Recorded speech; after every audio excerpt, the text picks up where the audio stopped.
ஆண்டவர் உணர்த்துகின்ற பொழுது அதை திருத்திக் கொள்ளாவிட்டால் இருதயம் மழுங்கி போகும்.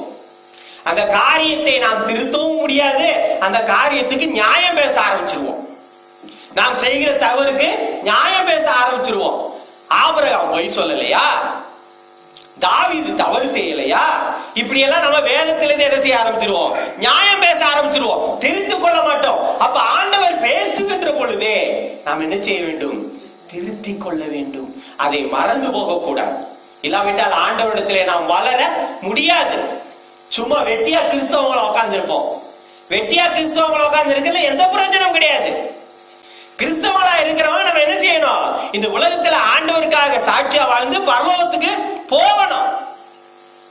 இதுதான் கிறிஸ்தவர்களுக்கு கிடைத்திருக்கிற பெரிய பாக்கியம். யாருமே போக முடியாது. இயேசுவின் ரத்தத்தினால் கழுவப்பட்டவர்கள் தான் எங்க போக முடியும்?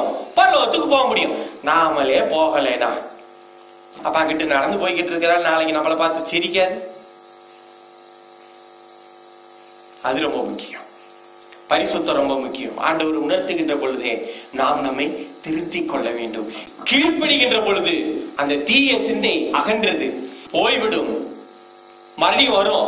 அடுத்து பிசாசு கொண்டு வருவான். நீ என்ன யோக்கியமா? அப்படி இல்லையா? அப்படி இல்ல அப்படின்னு சொல்லிட்டு மறுபடியும் என்ன செஞ்சிருப்பான்? அந்த வேலையில ஆரம்பிச்சிருப்பான். நாம தான் அடுத்து முயற்சி பண்ணணும். இல்ல நான் திருந்திட்டேன், விட்டுருங்க. நாம தான் முயற்சி பண்ணணும்.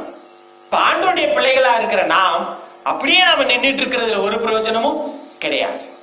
ஆண்டவருக்குரிய பணிவிடையை நாம் செய்யணும். ஆண்டவருக்கு செய்ய வேண்டிய பணிவிடை என்ன? அவருக்கு நாம் ஆராதனை நம்ம ஆலயத்துக்கு வந்தா தான் ஆராதிக்கணும் அப்படின்னு சொல்ல இல்ல. அனுதினமும் ஆண்டவர் என்ன செய்யணும்? ஆராதிக்கணும். உங்களுடைய வாழ்க்கையில நீங்க ஆண்டுடைய வசனத்தின்படி வாழ்றீங்களா? அதுவும் ஆராதனை.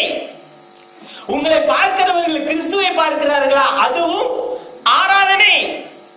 அப்ப ஆராதனை என்பது ஆலயத்தில் மட்டுமல்ல, நம்முடைய வாழ்க்கையில் முழுவதுமாக இருக்க வேண்டும்.